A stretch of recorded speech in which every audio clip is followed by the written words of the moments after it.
some companies give you an unparalleled perspective into what's happening in a whole host of industries, which is why it's always worth checking in with them. Take Flex. That's the company formerly known as Flextronics. It's the second largest electronic manufacturing services company on Earth. All sorts of businesses that want to outsource their manufacturing go to Flex. Take pretty much anything imaginable. It's medical, it's automotive, aerospace products, consumer technology, defense, smartphones, wearable gadgets, including the Fitbit, not to mention printers, telco, network equipment. But Flex is not just an outsourced manufacturer anymore. The company changed its name over the summer, dropping the Tronics in order to stress a point. These days, Flex is more like an innovation factory, one that helps its clients invent new products and then continues to provide its expertise through every stage of the process, from design to production to distribution. In fact, Nike recently brought this company in as a partner to help co-innovate new products. They're the greatest shoe innovator of all time. And their chief operating officer spoke very highly of Flex at Nike's Investor Day last month. Now, I've always liked Flex because it's a well-run company with a very inexpensive stock, truly gigantic buyback, shareholder-friendly, $6.2 billion company retired $2.2 billion worth of stock since the beginning of 2011. Lately, these guys have been moving aggressively into the Internet of Things through a series of acquisitions, although Flex likes to call it the intelligence of things. We've got to find out more about that because they think it's about more than just making every device or appliance connected. Flex also wants these appliances to be smart, cognitive, hence the purchase of Wink. We're going to find out something about that, too, smart home.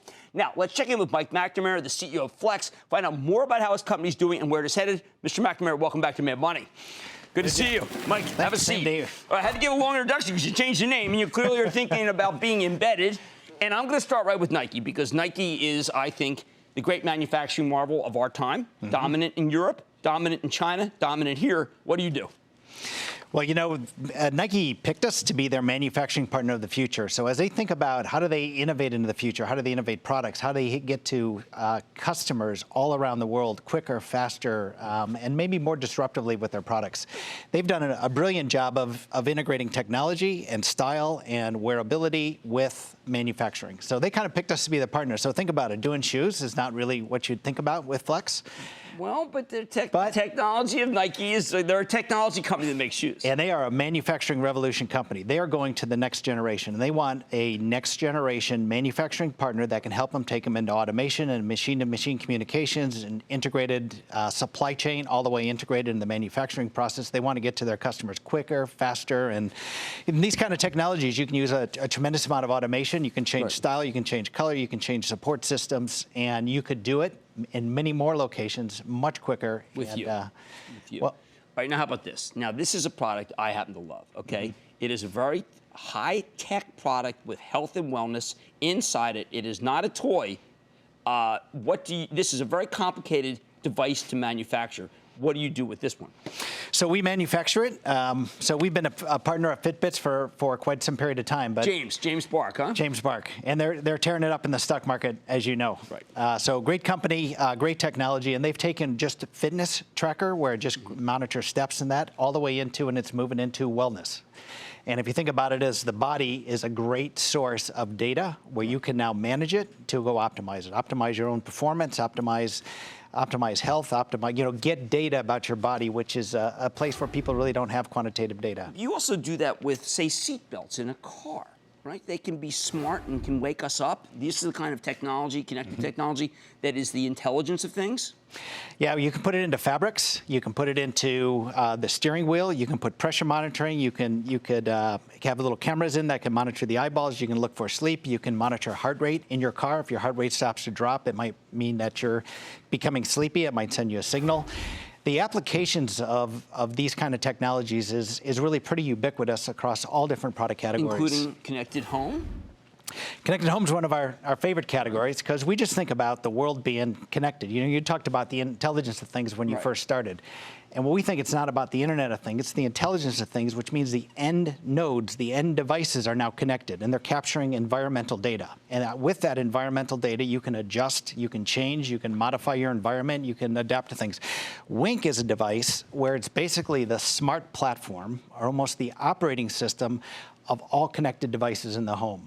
So think about connecting, like you have your Nest or your drop can or your GE light bulbs. Or my security, where I want to see all my cameras. Today, you've got all these individual apps on your phone. So think about having a device, having an operating system where all of these connect into one system, which is Wink. And the Wink then becomes your central control system of how you manage all your intelligent devices in your home. And then it makes it easy to manage because you don't have to manage 10 different interfaces. Right. You manage one. But it is somewhat ironic, I've got to tell you, that there was in this last quarter the admitted slowdown in some products in China, including cell phones. And yet cell phones are at the heart of a lot of this. What's happening? Well, you know, cell phones, there's a lot of them out there today. Right. Let's face it. The growth has been extraordinary for many, many years, and it's going to continue. Just in China alone, there's 600 million cell phones, twice the rate as the United States, and they use a higher rate or a higher amount of data per phone. So it's very ubiquitous. But it's the underlying core technologies that enable a lot of these things to happen. Because so we don't have to worry. I mean, it's a slowdown could be cyclical, not secular. It's not going to be a problem at all. In fact, the amount of smartphones are going to be into people are just going to continue to expand. Okay, now we're very much into medical technology, and I know you've got you got pictures of when I read your stuff, it's very interesting because you got a picture of the car and you got a picture of the body and where our sensors are basically. So what are you guys doing there, medical? Well, medical, boy, we've got a pretty large business. It's about $2 billion. It's been growing about double digits for many, many years.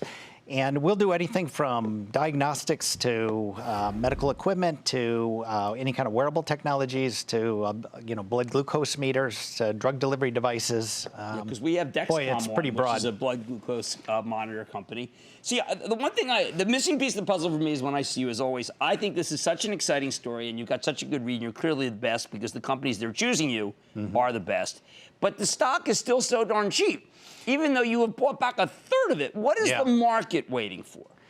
You know, it's hard for us to figure out. You just do your job. We mentioned, we just try to put up the numbers. Even the last quarter, it's kind of a slow economy, and we did a beat and raise. And we trade. It was a big beat and raise. I mean, now, you're a very transparent company. So you talk about one category down low to single digits, and that's all the analysts want to focus on is that one category. I mean, it was hard to find with the 700 pages of documents that you put out. But I guess it's just the way of the world right now. We're in so many different businesses. You know, we have $1 billion business. You know, with a $25 billion company, it's 4% of the business. So people worry about these small things. But well, I'm not. That's great. As long as you're buying back stock, I'm not worried. That's Mike McNamara. He's the CEO of Flex. It's a very exciting company. I'm glad you dropped the Tronics. Yeah. It was too small. It's leaner. It's more efficient. It's cleaner. I like it. Thank you very much for coming on the show. Good to see you. Mad Money's back after the break. Booyah! Jim Cramer here from Mad Money. Thanks for watching CNBC on YouTube. Click here to subscribe and get the jump on my exclusives with CEOs, plus market news, investing advice, and a whole lot more.